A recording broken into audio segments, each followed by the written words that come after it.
छत्रपती संभाजीनगर लोकसभेची निवडणूक सुरुवात झालेली आहे। शिवसेनेचा 15 ते 16 दिवसांपूर्वी उमेदवार ठरलेला आहे, मात्र महायुतीला अजूनही आपला उमेदवार ठरवता येत नाही। अशातच चंद्रकांत खैरे यांच्या प्रचार कार्यालयाचं संजय राऊत यांच्या हस्ते उद्घाटन झालं आणि या उद्घाटनामध्ये संजय राऊत यांनी थेट नरेंद्र मोदीवरतीच घणाघाती टीका केलेली आहे। ही टीका करत असताना नरेंद्र मोदी म्हणजे भुताटकी आहे, हा फक्त मुखवटा आहे, अशा स्वरूपाची सुद्धा टीका केलेली आहे। या संदर्भात आणि वेगवेगळ्या विषयावरती आपण भारतीय जनता पार्टीच्या कार्यकर्त्यांसोबतच शिवसेना उद्धव बाळासाहेब ठाकरे गटाच्या कार्यकर्त्यांशी पदाधिकाऱ्यांशी ही चर्चा करणार आहोत। Come, come, come, my love, please don't say no, baby. Come, come, come, my love. V-Guard के air coolers extra large cooling pads के साथ जो अच्छों को ठंडा करे। V-Guard air coolers, long lasting cooling. या चर्चेमध्ये आपल्यासोबत आहेत शिवसेनेचे शहराध्यक्ष शिरीष बोराळकर, भाजपचे शहराध्यक्ष शिरीष बोराळकर आहेत, त्याचबरोबर शिवसेनेचे माजी महापौर नंदकुमार घोडेले आहेत, माजी महापौर राजू वैद्य आहेत आणि त्याचबरोबर विजय पटवर्धन सुद्धा आहेत। तर दुसऱ्या बाजूला इकडे जर आपण बघितलं तर शिवसेनेचे आपले भारतीय जनता पार्टीचे प्रवक्ते, शिवसेनेचे यासाठी म्हणावं लागतं की ते शिवसेनेतून भाजपमध्ये गेलेले, त्यामुळे भाजपमध्ये कोण कोण आहे हे खरं तर अजून लक्षात येत नाही। तर सुहास दासरे ते आहेत, प्रवक्ते आहेत, त्याचबरोबर माजी नगरसेवक राज वानखेडे आहेत। या सगळ्यांसोबत आपण चर्चा करणार आहोत। सुरुवात करणार आहोत भाजपपासून। बोराळकर साहेब, संजय राऊत असं म्हणाले की नरेंद्र मोदी म्हणजे भुताटकी आहे, फक्त मुखवटा आहे। नाही, संजय राऊतांना भीती वाटते, कारण भ्रष्टाचारी जे आहेत त्यांचा तो मुखवटा आहे। म्हणजे भ्रष्टाचारी त्यांना घाबरतात म्हणून त्यांना अशी भीती वाटते, कारण दुसऱ्यांना जे विकासाच्या कामाबद्दल जे लोक विचार करतात त्यांना मोदी पाहिजेत। आज मोदी हे विश्व नेता म्हणून त्यांना मान्यता मिळालेली आहे आणि फक्त संजय राऊतांना तो मुखवटा याच्यासाठी वाटतो कारण ते भ्रष्टाचारी आहेत, त्यामुळे त्यांना भीती वाटते नरेंद्र मोदीची की अजून परत आपल्याला कुठल्या तरी आपण जो मागे भ्रष्टाचार केला त्याच्यामध्ये तर आपल्याला अटक करणार नाही।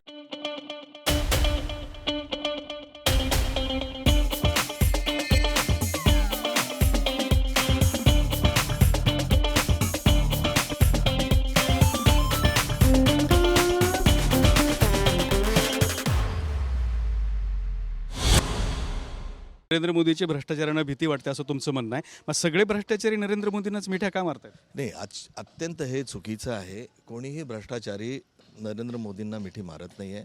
त्यांना नरेंद्र मोदीचा जो विजय संकल्प यात्रा जी मोदी साहेबांनी घेतलेली आहे त्या यात्रेसंदर्भात त्यांना त्याच्याबद्दल त्यांना आपुलकी वाटते, त्यांच्याबद्दल त्या विचाराबद्दल त्यांची सहमती आहे, म्हणून ते आमच्या पक्षात येत आहेत। खरं वाटतं तुम्हाला?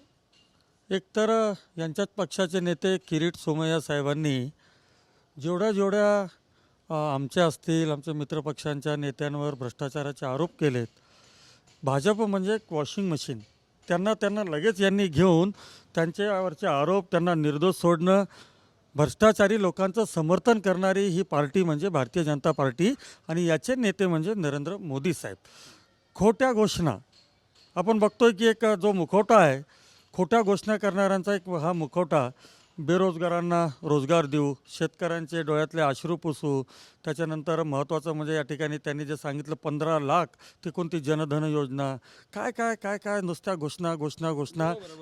ते कुठे गेले 15 लाख रुपये? बरोबर, एक लक्षात घ्या, म्हणजे याचा अर्थ 15 लाख ह्या भ्रष्टाचाऱ्यांनी स्विस बँकेत ठेवले होते, याचा अर्थ असा झाला ना ते त्यांनी आणलेले असं त्यांचं म्हणणं आहे। आणले का यांनी दाऊद हे मान्य करतायत की काँग्रेसी, सपा, ठाकरे, उद्धव सेना आणि राष्ट्रवादी काँग्रेसचा प्रचंड पैसा भारताबाहेर आहे। दत्ताजी, दाऊदला भारतात आणलं का? स्विस बँकेतला पैसा गोरगरिबांना वाटू आणला का? एक तरी रुपया यांचे एक तरी रुपया? एक लक्षात घ्या, सन्माननीय आमचे मित्र, त्यांना एक कळत नाही आहे की हे पैसे त्यांचे जर स्विस बँकेत आहेत तर ते येत आहेत ना, हळूहळू आणतायत ना, बऱ्याच जणांच्या मुसक्या बांधल्या ना। आता कदाचित त्यांच्या स्वतःच्या घरात देत असतील। आता ज्या प्रकारे त्यांनी आज त्यांची फडफडाट होती या सगळ्या इंडिया आघाडीची, हे सगळे भ्रष्टाचारी आहेत म्हणून त्यांचा त्रास होतोय। त्यांचे सांगा, महाराष्ट्रात तरी भारतीय जनता पक्ष, ओरिजिनल भारतीय जनता पक्ष कुठे? सगळ्या पक्षाला फोडून ही एक टीम तयार झालेली आहे आणि सगळे भ्रष्टाचारी या टीममध्ये समावेश केलेला आहे. मूळची भारतीय जनता पार्टी यांना खुर्च्यावर स्टेजवर खुर्च्यासुद्धा बसायला नसतात. बाहेरचा घेतलेला यांच्या सिनियर लोकांना उभारावं लागतं आणि त्याला बसवावं लागतं. ही परिस्थिती आहे भारतीय जनता पार्टीची. हे अत्यंत खोटं आहे. भारतीय जनता पार्टी हे विस्तार च्या भूमिकेमध्ये आहे. जेवढे लोक वेगवेगळे लोक चांगले लाईक माइंडेड लोक जे भारतीय जनता पार्टीचे आणि मोदी साहेबांचे विचार ज्यांना मान्य आहे असे लोक जर पक्षामध्ये येत असतील तर त्यांना आम्ही वेलकम करणं गरजेचं आहे. आम्ही आमचेच राहायचं का? आता शिवसेनेमध्ये किती लोक आलेत नवीन. अशोक चव्हाण साहेबांसारखा तो आदर्श घोटाळेवाला, अजित पवार साहेबांसारखा ते मला वाटतं कोणतं ते इरिगेशनचा तर 70,000 कोटीची माननीय पंतप्रधान महोदय 8 दिवसापूर्वी आरोप करतात आणि मला वाटतं लगेच त्यांना इकडे अशी मशीन कुठली आहे तुमच्याकडे? लक्षात घ्या की 2021 साली कोण मुख्यमंत्री होते? कोणी त्यांना क्लीन चिट दिली? उद्धव ठाकरे साहेबांनी दिली. हे ते विसरतात. आता त्याच्यावर कुठला गुन्हा आहे? नुसते काहीतरी हवेत गोळीबार करायचं. हे शिरेशजी, उच्च न्यायालयामध्ये केस अजूनही पेंडिंग आहे. तुम्ही जर असं म्हणत असाल तर मी पुराव्यासहित तुम्हाला दाखवून देईल की अशोक चव्हाण साहेब जे आहेत त्यांच्यावरचा आरोप अजूनही मला वाटतं या ठिकाणी कुठल्याही प्रकार निर्मला सीतारामन यांनी स्वतः त्याचा उल्लेख केला होता आदर्श घोटाळे संदर्भात. आता थोडक्यात एका वाक्यात सांगायचं म्हणजे भारतीय जनता पार्टीची परिस्थिती अशी झालेली आहे की घरचे उपाशी पाहुणे तुपाशी. आता काही दिवसांनी असं होईल यांचेच लोकांना यांच्या घरात राहायला जागा नाही रचणार. आता यांची परिस्थिती एवढी वाईट झालेली आहे आणि हे आपले नारा देतात 400 पार 400 पार. अरे साधं एका महाराष्ट्रात राज्यात यांना सत्ता आणण्यासाठी एवढी धमशाक झालेली आहे. याला पकड त्याला पकड याला पकड याला काय 400 पार म्हणणार आहात तुम्ही, पण तुम्हीच उपाशी राहणार. आता कसं आहे, हे राहिली आहे शिल्लक सेना. आता यांच्याकडे नाही कोणी. आता हे काही जे आमदार आहेत ते सगळे कुठे बिळात घुसलेत सांगा ना. जे रोज टी व्हीवर दिसणारे कुठे आहेत? एकच माणूस फक्त टिव टिव करत असतो. त्याच्याशिवाय दुसरा कोणी शिवसैनिक दिसतो का? हे लक्षात घ्या. कसं आहे, शिल्लक सेना म्हणू द्या काय म्हणायचं ते म्हणू द्या, यांची परिस्थिती यांना माहीत आहे. फुकटचं आव्हानायचं 400 पार म्हणायचं, पुन्हा 100 पक्ष बोकांडी घ्यायचे. यांचं जर 400 पार होणार असेल तर यांना इतर पक्षात लोक घ्यायची आवश्यकताच नव्हती ना. यांना यांची क्षमता माहीत आहे, फुगवलेला हा बागुलबुवा माहीत आहे. त्यामुळे यांना मनसे लागते, राष्ट्रवादी लागते, शिवसेना लागते, सगळे पक्ष लागतात. कारण यांच्यात काहीच दम नाही आहे स्वतःमध्ये. मूळ पक्षात काही दम राहिलेला नाही. त्यामुळे हे सगळं गोळा करायला लागतं. हे लावरे तो व्हिडिओवाले ज्यांनी भर सभांमध्ये मोदी साहेबांचा समाचार घेतला आणि मला वाटतं एक आमदार असलेल्या पक्षाच्या नेत्याला सुद्धा जाऊन यांना लोणी लावावं लागतं. त्याला सुद्धा चल रे बाबा आमच्यासोबत कसं तरी मग तो म्हणतो मी किती आगतिकता आहे. एक लक्षात घ्या, यांच्यासारखं नाही आहे आमचं. घरात बसून सरकार चालवायचं, लोकांना भेटायचं नाही. आमचे नेते हे सगळ्या छोट्या कार्यकर्त्याला भेट देतात, बोलतात, करतात. हे आहे तुसडे. ह्यांना एक आमदाराला काय हे कोणालाच गिनत नाही. ते 8-8 तास त्या मातोश्रीवर उभे राहून फ्रस्ट्रेट होऊन आपल्याच चॅनलवर अनेक आमदारांनी बाईट दिलेले आहेत. विषय असा आहे, हे सांगतात घरात बसून सरकार चालवलं. 2.5 वर्ष कोविडचा पिरियड होता. नरेंद्र मोदी साहेबांनी सांगितलं होतं घर कोणी सोडू नका, घराबाहेर पडू नका, सुरक्षित अंतर पाळा. आणि पुन्हा हेच टीका करतात. अरे उद्धव साहेबांनी या महाराष्ट्रामधल्या सगळ्या लोकांचे जीव वाचवले. यांच्यासारखं मूर्खासारखं टाळ्या वाजवत फिरायला नाही लावलं. सर्वात महत्त्वाचं मोदी साहेबांनी सांगितलं होतं सामान्य जनतेला, पण हे स्वतःला कुटुंब प्रमुख समजता. अगर कुटुंब प्रमुख घरात बसला तर सामान्य जनतेने काय करायचं? आपण विरोधी पक्षनेते त्यावेळी देवेंद्र फडणवीस होते, ते रस्त्यावर होते. प्रवीण दरेकर विरोधी पक्षनेते होते, ते रस्त्यावर होते. भारतीय जनता पार्टीचा प्रत्येक कार्यकर्ता हा रस्त्यावर होता आणि लोकांच्या मदतीसाठी होते. हॉस्पिटलमध्ये झाले, यांना कोविड सुद्धा झालेलं. शाळा चालू करा, देशी दारूचे दुकानं उघडा, मद्यालय उघडा, हे सांगण्यासाठी हे विरोधी पक्षाचे लोक या रस्त्यावर उतरत होते. फक्त दाखवायचं काय कोविड कसा पसरेल आणि उद्धव ठाकरेंचं सरकार कसं बदनाम होईल, यासाठी यांचा हा प्रयत्न. जनतेमध्ये राहून यांना तर कोविड झालेलं होतं सगळ्या भाजपच्या नेत्यांना, कारण की ते जनतेत फिरत होते, लोकांच्या समस्या जाणत होते. नाही मग मला कोविड पसरत होते, घरात बसलेले होते. तुम्ही ज्यावेळेस राजा घरात बसलेला असतो तर जनतेला रस्त्यावर उतरावं लागत असतं, त्यांची कोणी देखभाल करावं लागत. ते भारतीय जनता पार्टीच्या सर्व नेत्यांनी केले.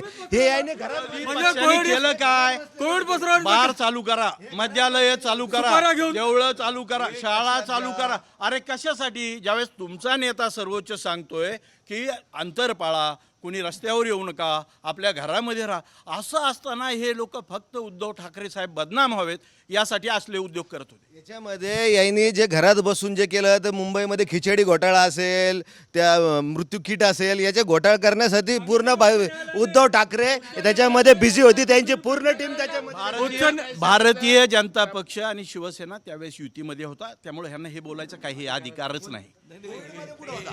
कोविडमध्ये कुठं होतं? शिवसेना भारतीय जनता पक्षाची महापालिकेत युती होती. अहो आमची आता हे हे हे हे काँग्रेसच्या मांडीवर बसलेले आहेत. हे प्रखर हिंदुत्ववाद सोडून काँग्रेसच्या आणि त्या औरंगजेबाच्या कबरीवर जाऊन चादर चढवणारे लोक आता झालेले असल्यामुळे आम्ही त्यांची साथ सोडली आहे. आता प्रखर हिंदुत्व हे जर कुठलं कोणी करत असेल तर ते भारतीय जनता पार्टीच करते. यांना फक्त ना थाळ्या वाजवायचं हिंदुत्व आहे. दिवे लावा. आमचं हिंदुत्व आहे ना लोकांच्या चुली पेटवणार आहे. ह्यांचं हिंदुत्व आहे ना लोकांची घरं एक मिनिट.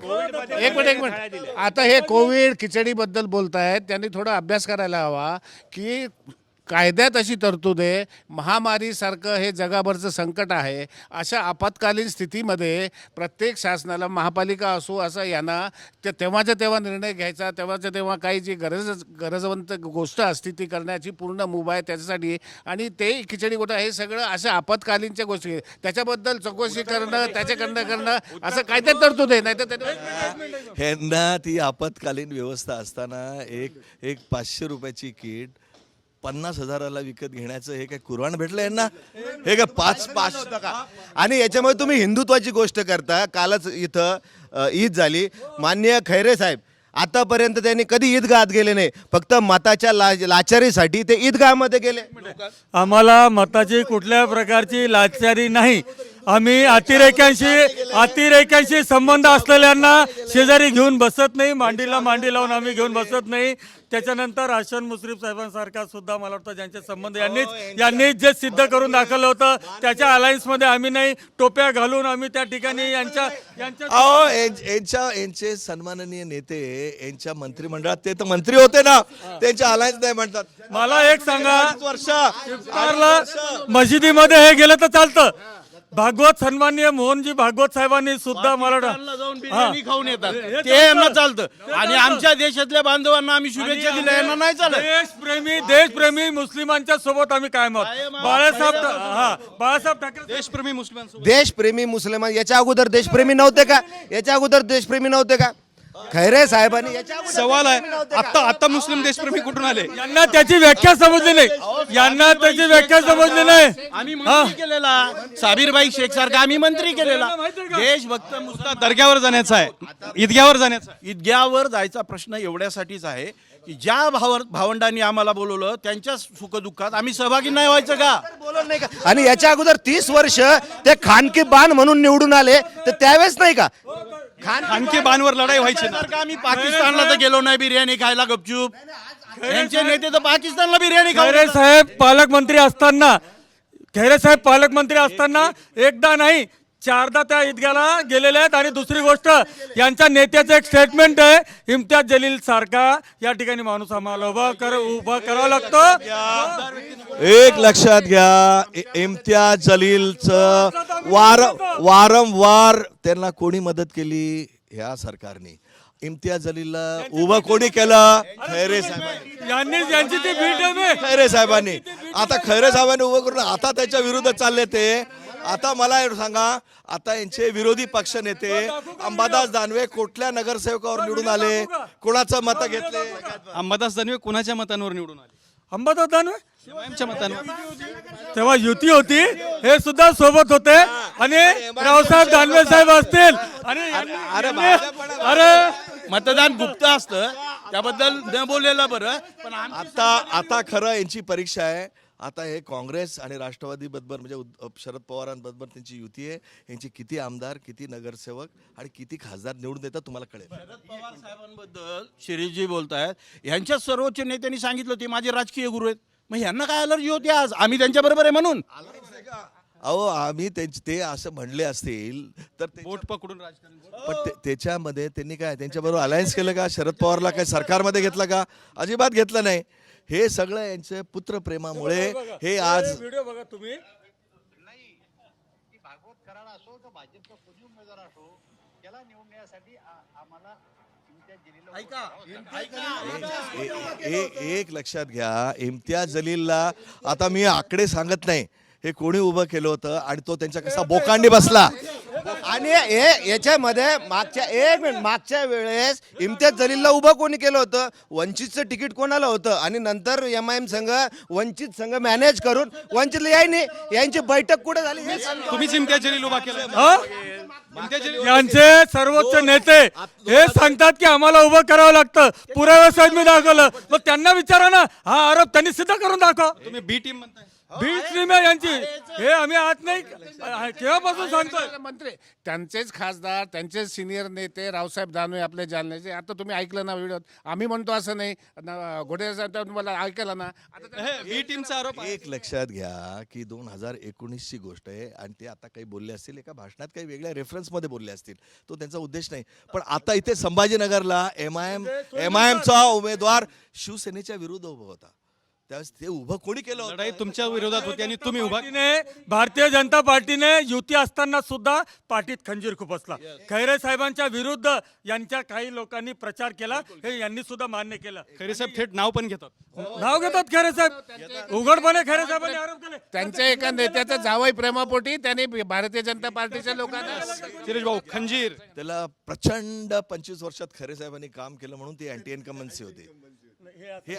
पण खंजीर खुपसला होता ना. अरे अँटी आता सांगा, हर्षवर्धन जाधव कोणाच्या पक्षाचा होता? शिवसेनेचा होता.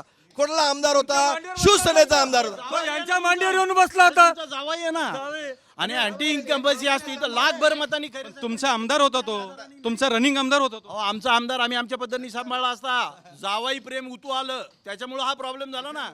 एक विचार करा, मागच्या वेळेस मान्य मोदीजींची एवढी हवा असताना संभाजीनगरचा खासदार का पडतो? कारण की त्यांनी 20 वर्ष यांनी पडलं नाही. 20 वर्षामध्ये त्यांनी कोणतंही काम केलं नाही, जनतेला पाणी दिलं नाही. त्याचा राग, त्याचा रोष म्हणून तिसरा पर्याय. आज एक मिनिट तुम्ही सांगता ना, मोदी साहेबांची एवढी हवा असताना आमचे खासदार पडतात म्हणता, मग मोदी साहेबांची एवढी हवा असताना तुमच्या पंकजा मुंडे कशा पडतात? कोणत्या?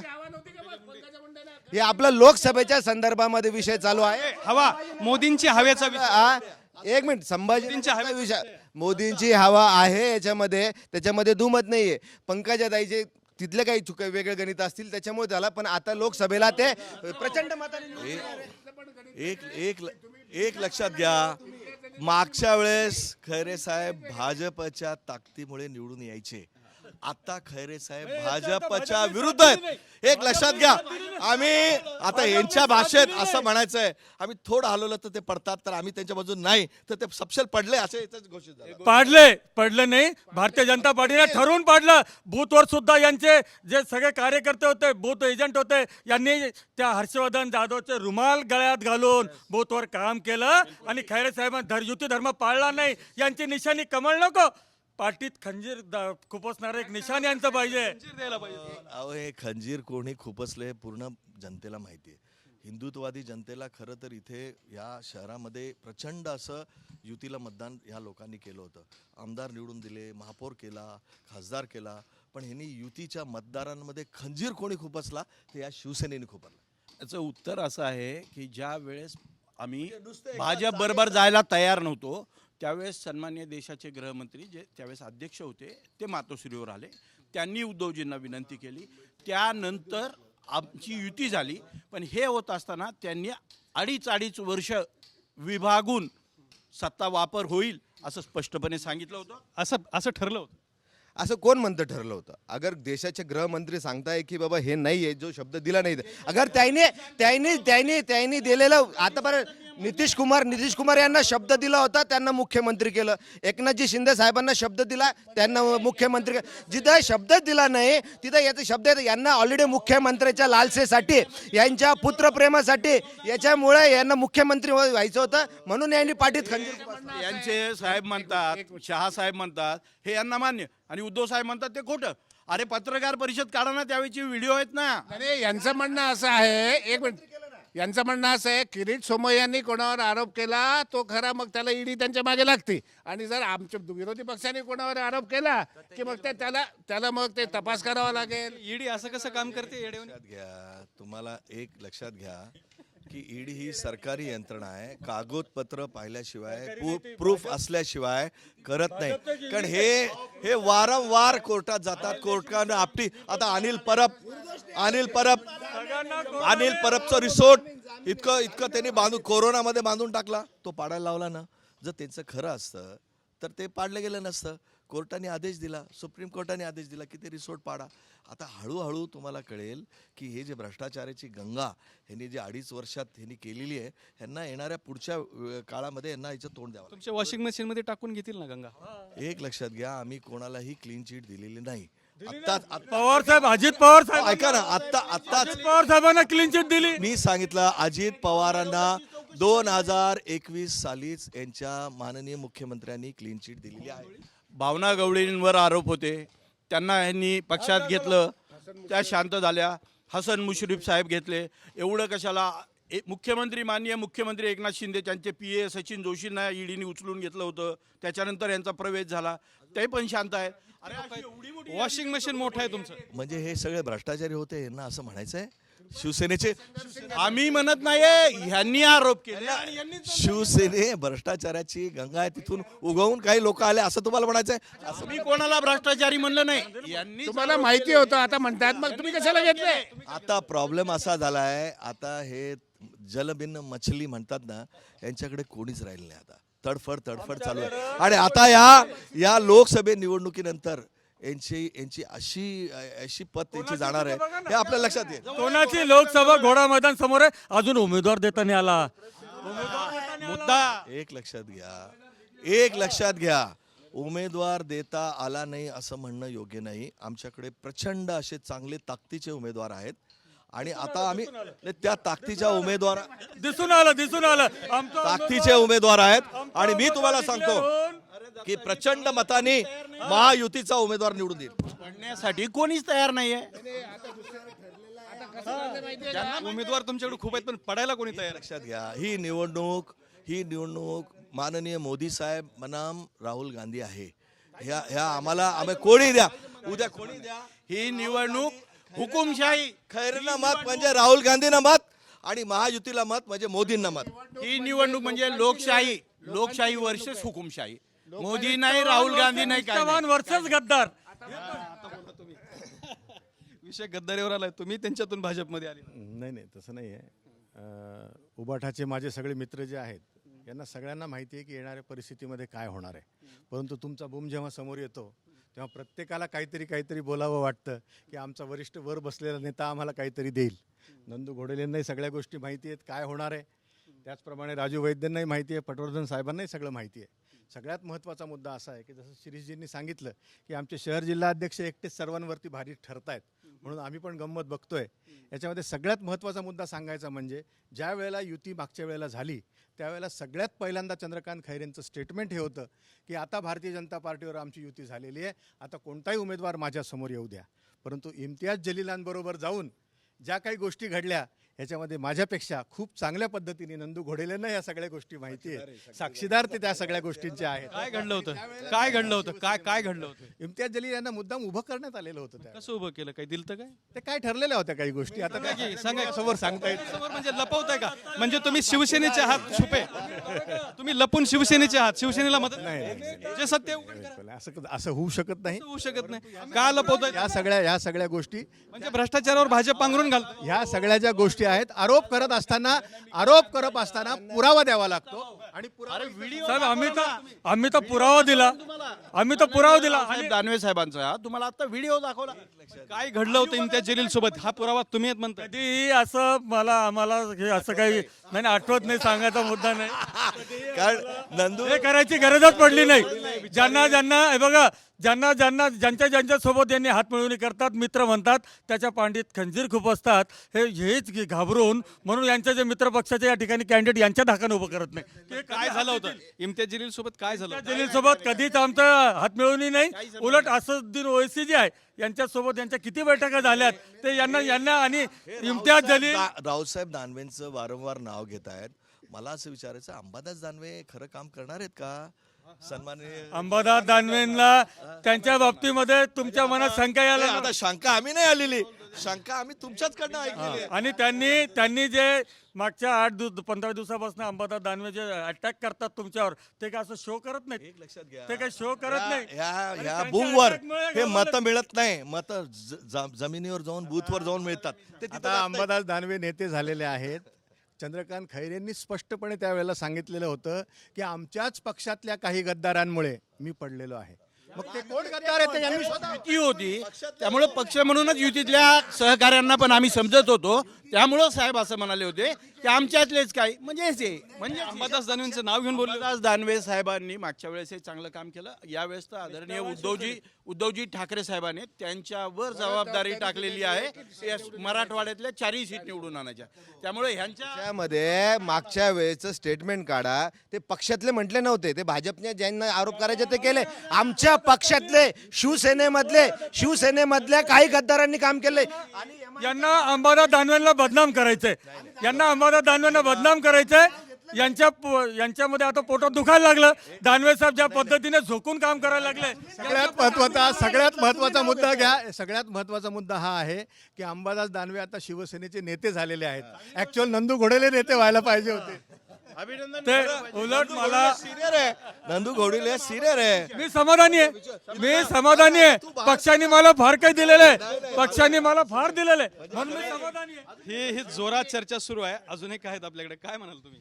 नाही, हे जे चालू आहे भाजपचं, हे दिखावा पण आहे. सगळ्या लोकांनी पाहिलेलं आहे. सामान्य नागरिक आज परेशान आहे. गॅसचे दर वाढलेत, महागाई वाढली, पेट्रोलचे दर वाढले, डिझेलचे दर वाढलेत. सामान्य शेतकरी परेशान आहे, आत्महत्या करतात आहे. भाजपने सांगावं असं कुठलंच काम केलेलं नाही. बरोबर, अत्यंत महत्त्वाचा प्रश्न उपस्थित केला आहे. शेवटचा एक मुद्दा देतो, जो संजय राऊतांनी अत्यंत गंभीरपणे आरोप केला होता भारतीय जनता पार्टीवरती. संजय राऊत असं म्हणाले होते भाषणामध्ये, भारतीय जनता पार्टी ही भाडखाऊ लोकांची पार्टी आहे. आता भाडखाऊ लोकांना असंच दिसणार. प्रॉब्लेम असा आहे की संजय राऊतांबद्दल रिॲक्शन देणं म्हणजे मूर्खपणाचं आहे. कोण रोज रोज त्यांच्यावर तोंड लावेल? अच्छा, ह्या आता भाडखाऊ कोणी महानगरपालिकेत भाड खाल्ली आम्हाला माहिती आहे, कशाला बोलायचं? हां, आता हे भाजपला भाडखाऊ म्हणायचं, भाजपबरोबर 25 वर्ष सत्ता भोगायची, युती करायची, युतीत निवडून यायचं. आता हे निवडून आले कोणाच्या? भाडखाऊ मतावरच आले ना. जर ते म्हणत असतील तर शिंदे साहेबांच्या 40 आमदारांनी मतदान केलंय त्यांना. खरं बोललं तर वाईट वाटतं. एकमेव आमचे संजय राऊत साहेब खरं बोलतात. यांचे 5-5 लोक जे आहेत, नुसते भुंकतात आणि तो एकमेव माणूस खरं बोलतो. आणि दुसरी महत्वाची गोष्ट ते जे बोलतात, मला वाटतं यांना कधी कधी संजय राऊत साहेबांचं वाईट वाटतं, पण उत्तर सुद्धा देऊ शकत नाही. केला का खुलासा त्यांनी? उत्तर याच्यासाठी, कारण की घाणीमध्ये कोण हात घालणार? ती रोज घाण ओकताय, त्याच्यात कोण प्रत्येक वेळ घाणीत कोण हात घालणार? त्याच्यामुळे आम्ही हा जो शब्द आलाय ना, त्याचा रेफरन्स लक्षात घेतला पाहिजे. इलेक्ट्रॉल बॉन्डच्या संदर्भाने हा शब्द आलेला आहे. त्यामुळं ह्या सगळ्यांना माहित आहे यांनी काय काय लपडी केली आहे. फक्त कुठं पण टी व्हीवर बोलताना आम्ही हिंदुत्ववादी, नॉन करप्ट पार्टी, आमकं तमकं, किती पण अंगावर अंगरके घेतले तर जनता यावेळेस यांचा बुरखा खतरनाक आहे इलेक्ट्रॉल बॉन्ड. एक लक्षात घ्या, इलेक्ट्रल बॉन्ड हा अत्यंत पारदर्शक ट्रान्सफर केलेले पैसे आहेत. सुप्रीम कोर्टाने रद्द केली. द्या ते एक आहे. हे जे ना ह्या लोकांनी ना ट्रान्सपरंट नाही, ह्यांनी शवपेट्यातून पैसे जमा केलेले आहेत. इंजिनिअरिंगतून जमा केलेले आहेत. कोरोना काळामध्ये हॉस्पिटल बांधले, त्याच्यातून पैसे जमा केलेले आहेत. आले कुठनं? मेगा इंजिनिअरिंगवर त्यांनी इलेक्ट्रॉल बॉन्ड खरेदी केले. दुसऱ्या दिवशी टनलची वर्क ऑर्डर झाली. एक तर कंपनी अशी आहे त्याचा टर्नओव्हर 50 कोटीचा आहे, त्यांनी 500 कोटीचे इलेक्ट्रॉल बॉन्ड घेतले. कसं शक्य होतं? कुठल्या प्रकारचे मान्य उच्च न्यायालयाने सुद्धा दिलासा दिलेला आहे. उच्च न्यायालयाने दिलासा दिला यांचे आरोप खोटे म्हणून. इलेक्ट्रॉल बॉन्ड वर उच्च न्यायालयाने काय बोललं? त्यांनी दिलं. सर्वोच्च काय बोललं? चुकीची पद्धत आहे. काय पद्धत ही लोकसभेमध्ये ठराव पास करून केलेली पद्धत आहे. आज ह्यांनाही पैसे मिळालेले आहेत. ह्यांना कसे मिळाले? वसूल करून. SBI साधी माहिती देत नव्हती यांच्या धाकापोटी. सुप्रीम कोर्टाने इंटरव्हेन केलं तेव्हा माहिती मिळाली, नाही तर हे तर सगळं छाप बंद करायच्या मागे होते. घमासान चर्चा झालेली आहे. या ठिकाणी ही चर्चा संपणार नाही. असं लक्षात घेऊन आपण या चर्चेला इथेच पूर्ण विराम देतोय. कॅमेरामॅन अमित अडेसोबत दत्ता कानवटे, TV9 मराठी, छत्रपती संभाजीनगर.